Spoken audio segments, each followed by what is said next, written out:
to not be first? Do we do enough? Well, I never shut up about it. It must have been about 16, 17. We nicked their guilt rings. Right, the bouncers' guilt rings. This is no good for me. That's the reality. If you want the honest truth, and I see it every day.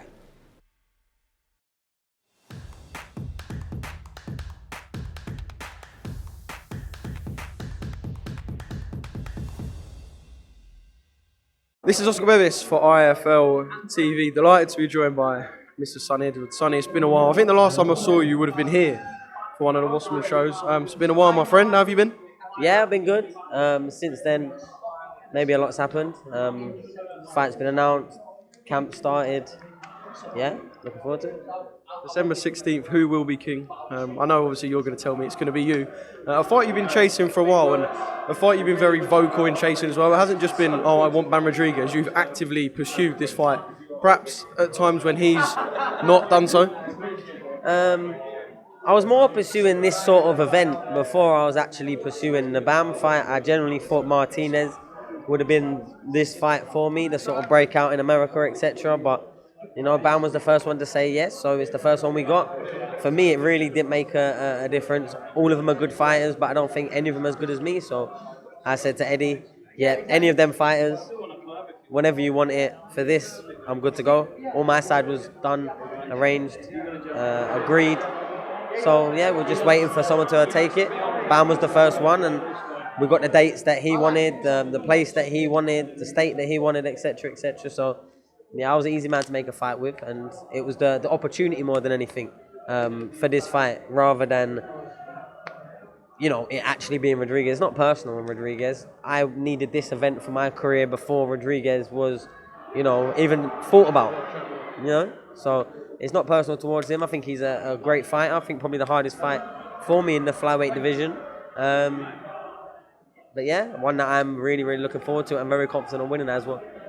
Does a flick, or will a switch, flick, and it go into perhaps not necessarily a personal mode, but into a mode of you're my enemy now? Because I know you spoke previously highly, and you just said then that Bam Rodriguez is a top fighter. But will there be a switch that flicks where you go, you know what, you're my fucking enemy now, and I don't like you?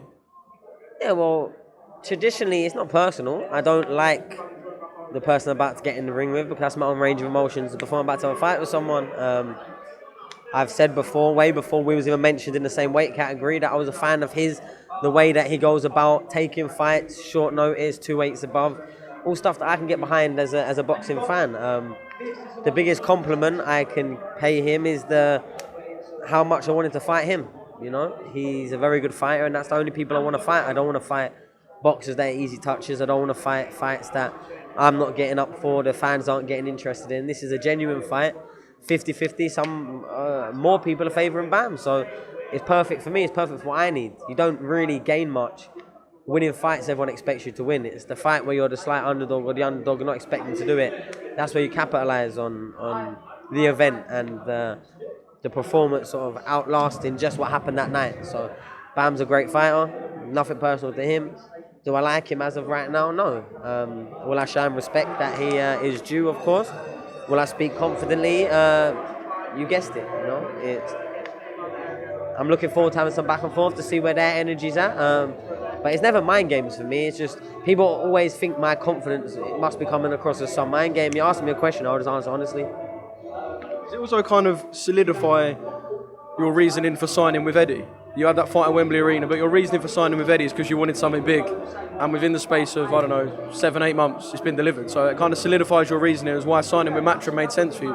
Yeah, I mean, it was obvious the sort of fights that Eddie would try and get me into straight away.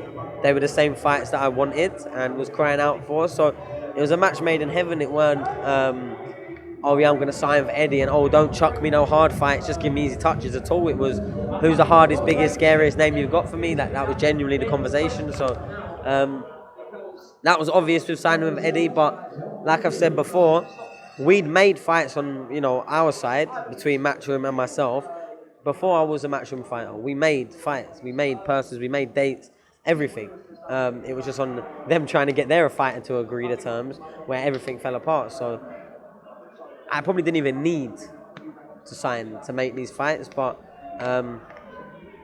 yeah, I think it's a match made in heaven. I want the biggest fights. They want the biggest fights now. Not, oh yeah, go on, Sonny, we'll build them up in 12, 18, 2 years, 3 years. No, we want them now. We need them for the schedule now. So, great. After this fight, I want the biggest fight after that as well. Regardless of what happens, I'm very confident, 100% confident in the win. But regardless, it won't be no rebuilding exercises or big fights only. Like, genuinely, I don't care about nothing else. Like, it's not even a conversation I want to have. Having little step over fights or tick over fights. Just give me the big names. Give me the hard fights that my position in sport, makes me worthwhile challenger for, and we'll go from there. We'll see how good I am in the ring. There's something about stateside as the away fighter for a world title fighter, Brit as well. Arizona, what do you know about Arizona? Are you expecting a hostile atmosphere? I'm not too sure. I cannot obviously expect quite a home support for him. It's his neck of the woods. It's where a lot of people of his heritage reside. So I think they'll get behind their fighter as well. Sort of a confident, quite outspoken Brit coming over, challenging for 2 world titles, the 2 biggest names in the division. It makes sense why the fight will have a lot of support. But I also think people will be surprised that the support I get from American fans. I know I've already spent the last 2-3 years regularly interacting with hundreds, if not much more than that, boxing fans from around the world, America, and I already know from the message I've got and the interest I've got and had all the way in the build-up when people were trying to get at me. I reckon I'll have an organic little section somewhere. And I think people will be surprised. I don't think it will just be 100% me in the lion's den. I think a lot of people, they can respect young fighters wanting to put everything on the line. We could easily right now, me and Bam, be making excuses why we're not fighting each other and asking for millions, because we're both that good. We're probably going to both be here and there and around each other over the next 5-10 years, as long as we stay in this sport. We're probably that good of a fighters where we can meet each other again at bantamweight and super bantamweight, and we're probably that good. So we could easily be like trying to hide out and go different routes, but I've done waiting.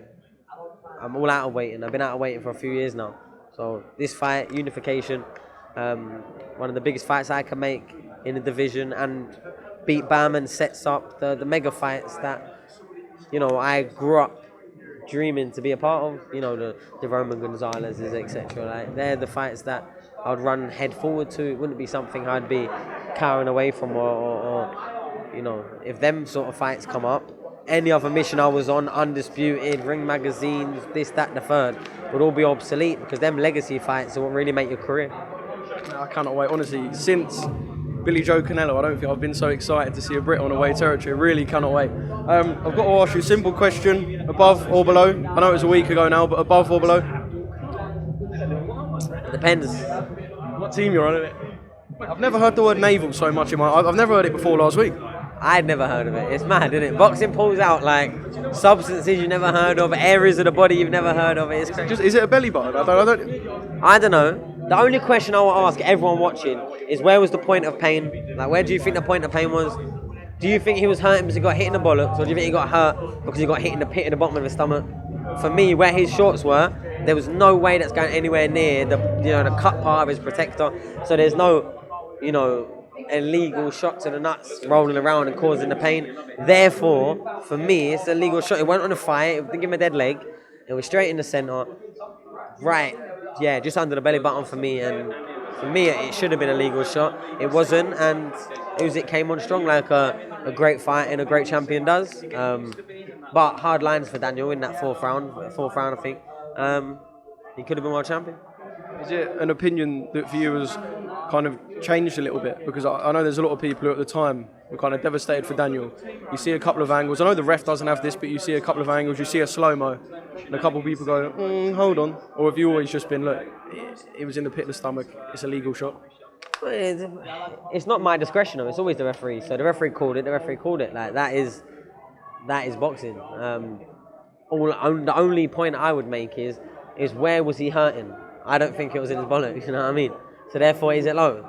Like, you know what I mean? That area where you pulled up your protector up to your belly button, like, where it was hit, where was the point of hurt? And for me, it's, if Usyk was just stood there where the punch landed, it probably isn't under no waist, you know what I mean? So that's just the way I look at it. I know what a protector looks like when it's up past your hips and it comes past your belly button. I know how much of the area that is getting saved if you get caught there, So, I don't know. I think he got away with that one, and I think he knows he got away with that one. But yeah, maybe it's something that Tyson Fury will expose. You know. Something about a fighter standing up on the 9 count as well. Your take on Daniel? I know the quit word's been thrown about a lot. I never like to kind of use that, but I don't know, something about standing up on a 9 count that does kind of make people question perhaps your heart in certain situations. Do you know what it is with Daniel? I think it's quite obvious that he will give as best of a go as he can every time he gets in there. And the moment it all starts unraveling and he's getting hurt too much, then yeah, he'll look for a way out. But that's his right. That's what he trains and has worked all his life for. Like, it's not. If you think that you're a beaten man, okay, so if his corner pulls him out or the towel comes and everyone's all right with it, he's just doing his own version of the towel. It's not like he got out to Joe Joyce, so people were saying the same thing, and then he got in against Usyk as a beaten man. No, he came out of every bit of ambition and every bit of desire and applied himself probably longer than most people would have even thought that he would have. Yeah, he got caught up to it at the end. That last shot landed big. He was probably discombobulated and decided at that point, nah, I'm all right, you know. I've had my world title shot this time. But I'm all for that. I know it sounds a bit crazy, but if it goes that way, and, you know, next time he's in a big fight, he comes out and gives his best opportunity, even if he does get to the 7th, 8th, 9th, 10th round and quits again, like, that's his right. Ain't no one else fighting for him. Ain't no one else losing the brain cells for him, so it's not like he hasn't gone over there and done every single bit and taken the shots and taken the lick. Eventually, he just couldn't get out of the way no more. Usyk was getting on top of him, and yeah, he took a shot that he didn't like enough and thought, no chance. So that's his right, though. To not be first. Do we do enough? Well, I never shut up about it. It must have been about 17. We nicked their guilt rings. Right, the bouncer's guilt ring. This is no good for me. That's the reality. If you want the honest truth, and I see it every day,